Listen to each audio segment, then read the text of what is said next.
So anyway, so today what I wanted to do is go ahead and do something special because I now have a tablet, and with this tablet I can look up y'all's Reddit questions on Reddit on the Cornsnake subreddit, and I can now answer those questions, whether or not, see if I can handle a tablet and a Cornsnake at the same time, especially such a little one who does not want to stay put now, does he?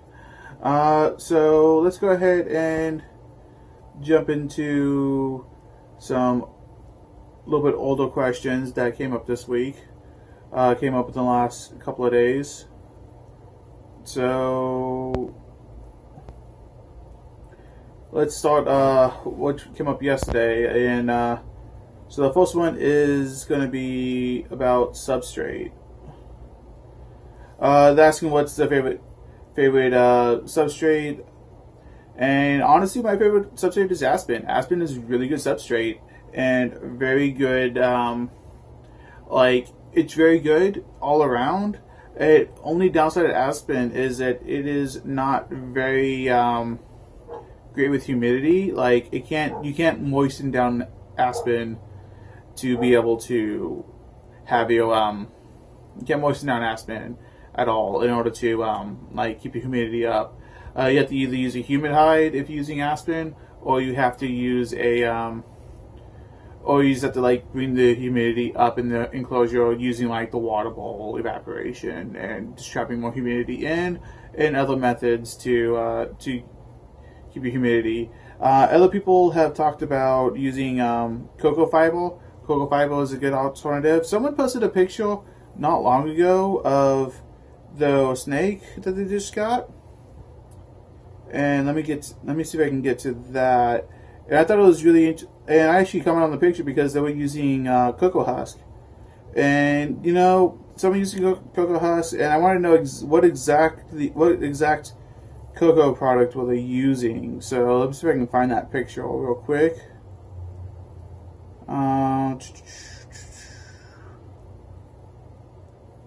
Now I can actually just turn this around and show you real fast.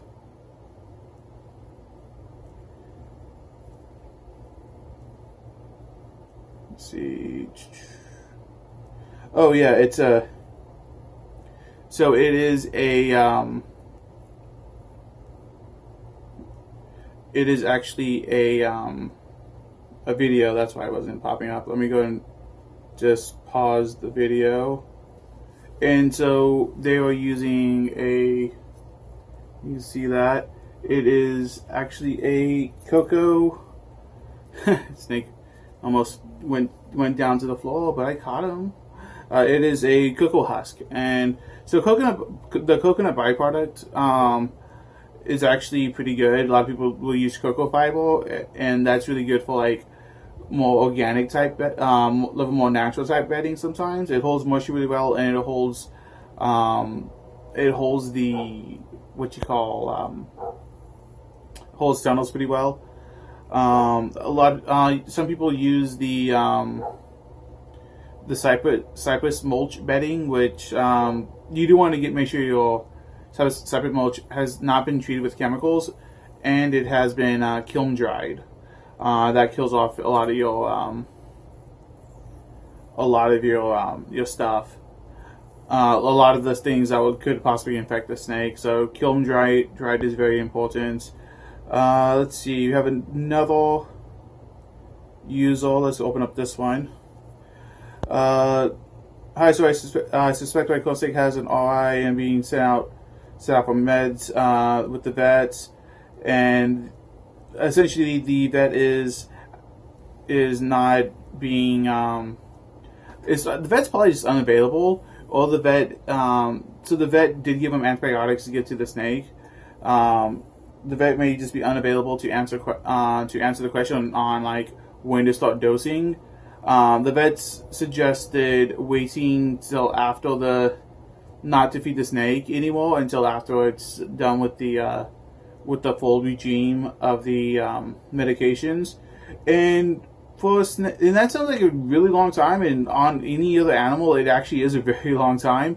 But even Anachronis here, he's small, but he can go easily a month maybe 2 months, like a good 2 months without food probably, without having any problems, and then going right back onto food. So Anachronos being an example here. So you could do the so it is possible to be able to wait until after you're done doing the antibiotic treatments before going back to feeding your snake. And I am realizing right now that having a snake out while trying to record a video is probably a bad idea when my other hand is also full. So let's go ahead and look at another question on here. Okay, this one is a really common question because I've asked it too, and I got into it. And those snakes actually having a little bit of issue with shedding and whatnot, but it happens sometimes. But it'll probably be fine. It's easy to take out of a shed, and honestly, if I use those on Reddit, especially this Reddit, you know, asking questions about stuff, they'll probably like, it's not hard to take care of a bad shed, but it's probably like the snake's probably in pretty good hands overall. So if they're up here asking questions. So in this picture, you can see that little spot on the snake. That's an organ. That's either the gallbladder, spleen, or like some lower intestinal organ that's dark, and it's, you know, snakes. There it is. It's see, Anachronos is gotten big enough so you can't see it on him anymore. But I used to be able to see it on him, and it would have been like right there on him. So definitely something that happens. Let's get into the more recent questions, because that's the hot stuff, and you know, people are still waiting on answers on that. So let me hop over to the newest stuff.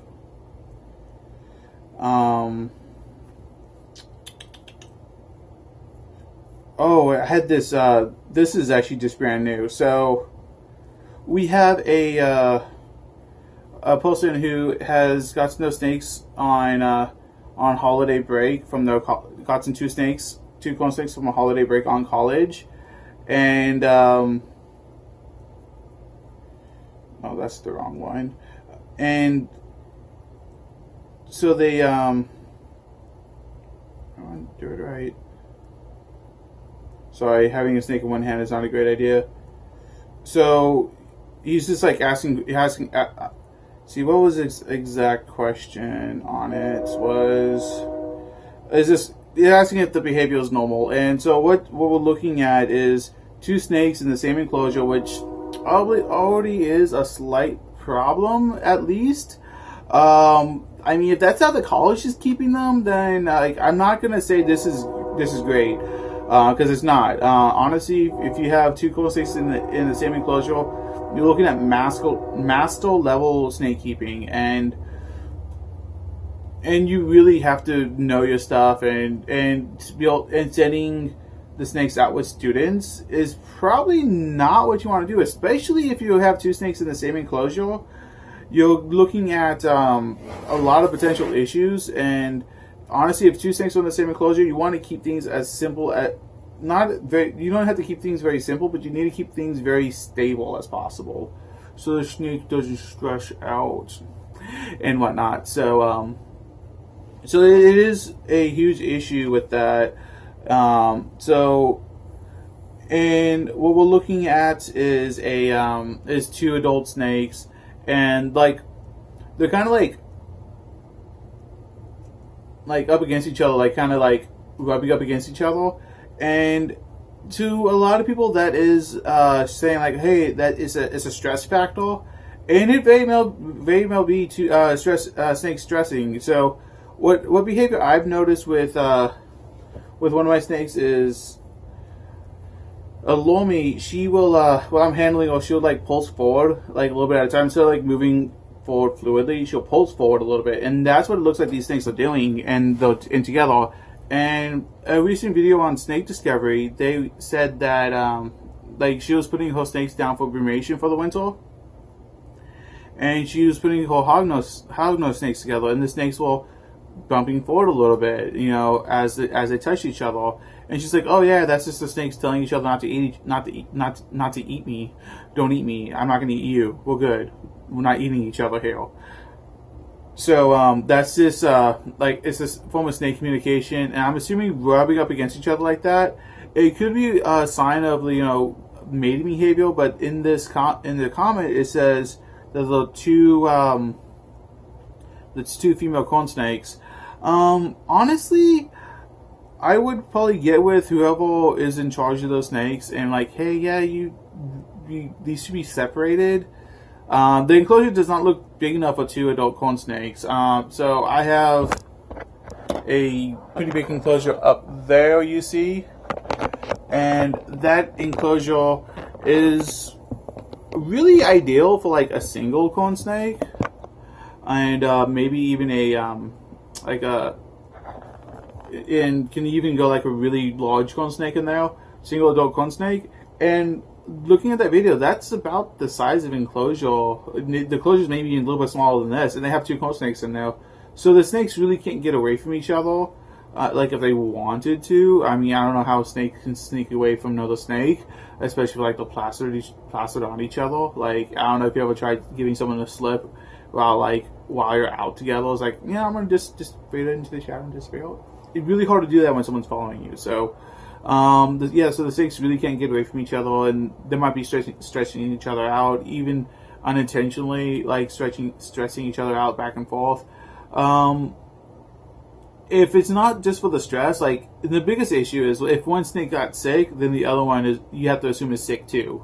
So that's why you don't want to house them together. Like when I was a kid, me and my brother, like if one of us got sick, the other one was sick too, and like so if one of us was sick, we both got treated like almost every single time. So yeah, it's just something that, you know, you have to think about, and like, for passing on snakes like with college students, like even though these are adults, these are educated adults, at least you assume that they're pretty well educated and pretty well informed.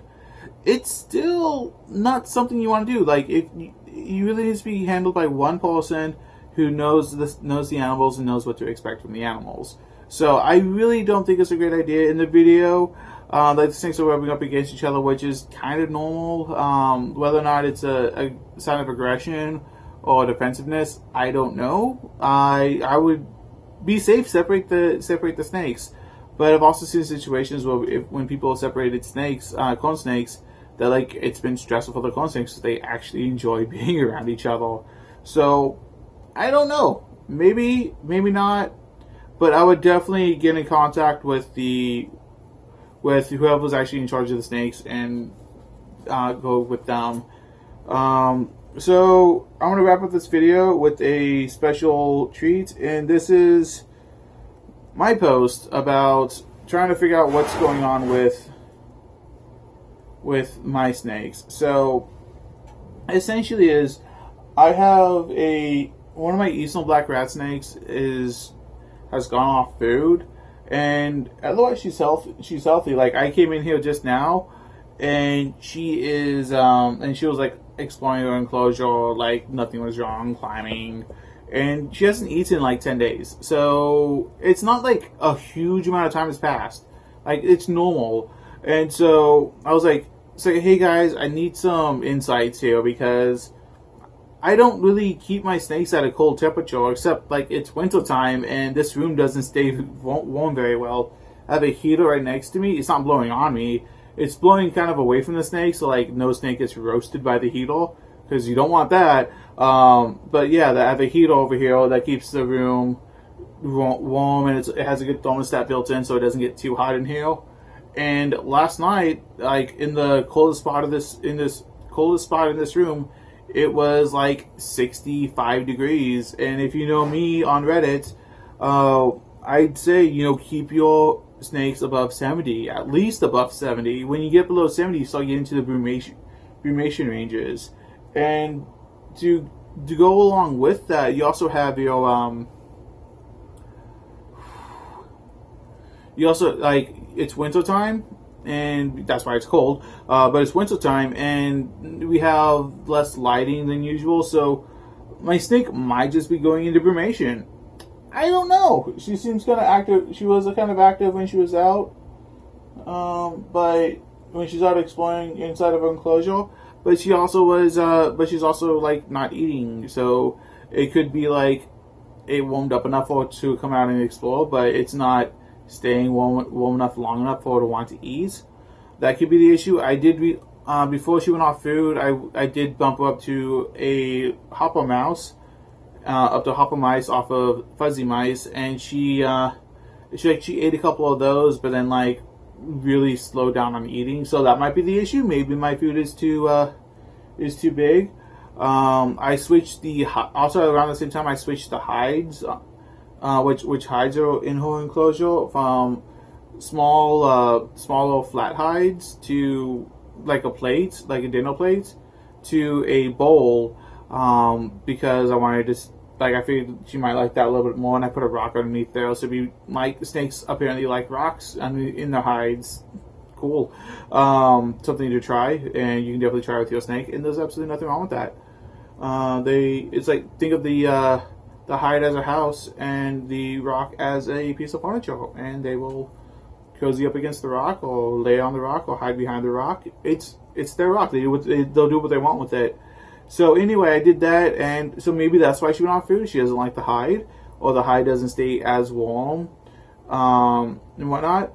It could be too cold, but yesterday before yesterday, I put a second heat mat under the enclosure, set it to a lower temperature using a different thermostat. And I don't think it's the issue with the heat mat, because the higher set heat mat actually warms up the spot that the lower temperature set heat mat is. So like, I don't think the thermostat for the second heat mat has ever turned on. So, surprise! Turns out heat mats do give a little bit of a temperature gradient, provided using some layer of insulation underneath the enclosure to keep that heat from going through the table and whatnot. But yeah, so that was a shock to me. So yeah, that second thermostat hasn't even turned on yet, and so maybe that may not be the problem. It may not be a problem with temperature. There's a number of things wrong. Like that it could be. It could just be like she's going into a shed, but I haven't seen her go blue. When she went off food, I stopped handling her. I'm looking down at her enclosure right now. When she went into blue, when she went off food, I stopped handling her, because if it's stress related, I don't want her to not eat because of stress. So I stopped handling her. I'll go in and check on her, but I have not seen her turn blue. I haven't seen her eyes turn blue. She is she looks kind of like an albino snake, but not like no red like a cornsnake is red. That's what she looks like. More yellow, I guess, like this, but more white, less yellow. It's the calico gene, which is a strange gene in the rat snakes.